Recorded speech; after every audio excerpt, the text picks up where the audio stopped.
When Kerala votes, it gets more than a fair share of attention for at least a few reasons.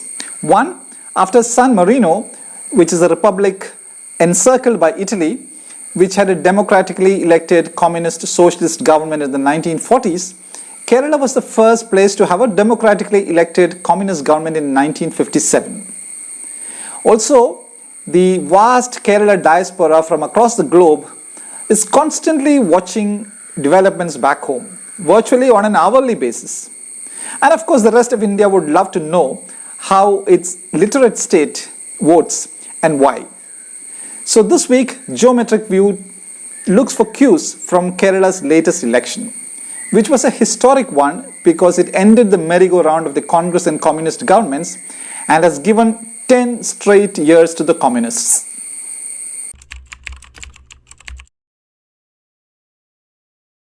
Nobody goes into battle without knowing who your commanding officer is.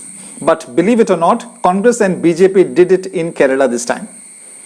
Congress and BJP leaders in Kerala are like puppets on a string manipulated by their respective leaderships in Delhi. The High Command, as congressmen in Kerala call the leadership, without even knowing when their party will have a proper president. Other parties in the country may make fun of the CPM for having been swept into one corner of the country, to one state, Kerala, after losing Bengal and Tripura. But that also meant that election-related decisions were taken closer to the battleground, not from 3,000 kilometers away in Delhi, and one command center, Pinarayi Vijayan.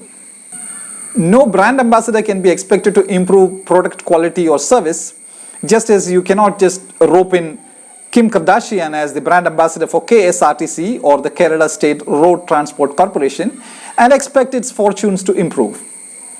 The BJP flew in some heavyweight brand ambassadors like Prime Minister Narendra Modi, Amit Shah, and Ajay Mohan Bisht, who calls himself Yogi Adityanath. Probably the party didn't realize that a majority of Keralites have nightmares that one of these three men will have the temerity to ban their favorite dish, beef dry fry with roasted coconut bites. Like in all other states, the Congress used its roadshow super specialists, Rahul Gandhi and Priyanka Vadra. Rahul has become so PR savvy that he even had a stage-managed fishing sortie off the Kollam coast. Keralites love to see those social media visuals and appreciated Rahul's sea swimming skills without giving their votes to his party. The left had no such brand ambassadors. Sitaram Yechuri cannot shake up Kerala in any case. And given the state of communism around the world, the CPM could not think of roping in somebody from, say, a Cuba or a Venezuela. So it just had one brand ambassador, Pinarayi Vijayan. Somebody who knew the socio-religious political equations on the ground, and it worked. A bird in hand is better than two in the bush. Kerala's voters have heard high-sounding promises for decades, but rarely got anything in hand. The left government had been giving free food kits to some 8.9 million ration card holders in the state, which is virtually every family in the state. Now, who wouldn't love getting free food kits during times as lean as the COVID years?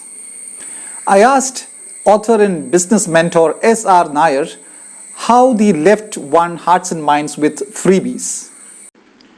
One thing is clear.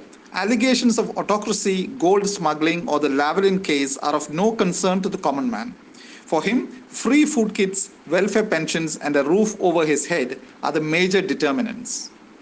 Keralites, like the rest of India, have been brought up on a diet of socialist welfare schemes.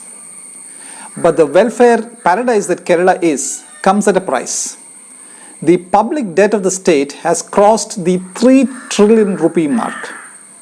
I asked economist and former senior faculty of the Gulati Institute of Finance and Taxation, Joe Sebastian, about this. I think in the case of Kerala, the debt position is highly alarming for the simple reason that our GDP, gross state domestic products, is heavily dependent on remittances.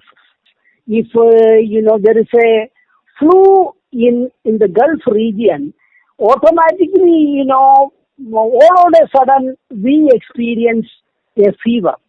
Those are alarming pointers, but who cares? We are talking about politicians, not about statesmen or visionaries. For nearly half a century now, Kerala has been exporting its people because the state has not been a very fertile ground for industries and therefore a shortage in jobs for its youth. In India's latest ease of doing business ranking, Kerala figures at a lowly 28th position. The election manifesto of the Left Democratic Front says it will bring 100 billion rupees worth of private investment over the next 5 years. That has led to Pinarayi Vijayan being called Kerala's Deng Xiaoping. Truth be told, Deng Xiaoping brought Coca-Cola into China in 1979 when China was opening up its economy, while in Kerala the CPM was in the forefront of booting Coca-Cola out of the state. Sadly, even in literate Kerala, voters seem to willingly accept and be resigned to the fact that parties of all colors are corrupt and that it is lives and livelihoods that matter more than corruption. I asked former Indian Ambassador T.P. Srinivasan about the changing voter mindsets. By ending the automatic change of government after every 5 years, in future there will be a tendency for voters to vote on the basis of their political affiliations rather than on the basis of their individual assessments. I am not saying that there will be no change in government, but like in the United States, the change will begin with a change in the consensus of the parties concerned and not on the basis of individual assessments. T.P. Srinivasan says that committed voters of different parties do not shift their votes, but though there are no primaries in India like in the United States, free-floating voters even here are now comparing their notes before they make a decision. Among the larger states in India, Kerala stands out for having more women in the population than men. But for all the talk of women empowerment in Kerala, the new assembly has only 11 women MLAs in a 140-member assembly, meaning a mere 8%. And what an irony, it was a woman who got the largest majority, K.K. Shailaja, who won by more than 60,000 votes.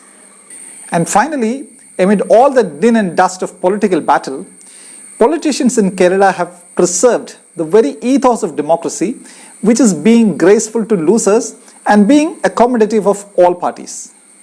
In Delhi, BJP leaders always talk about a Congress Mukt Bharat. How unsporting.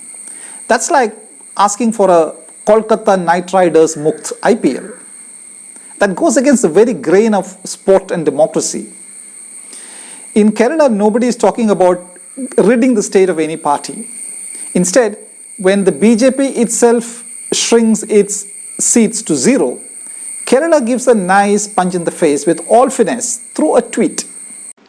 Zero, Shunya, that's a number gifted to the world by India. Kerala reminds the world of its importance. As always, Kerala is very fair in lampooning winners and losers alike. Like this comment, the CPM got what it deserved. It hoped to create a debt mountain through its numerous welfare schemes and run away. No chance this time. Or this visual of Mahatma Gandhi looking for traces of the Congress party which he once nurtured. Thank you.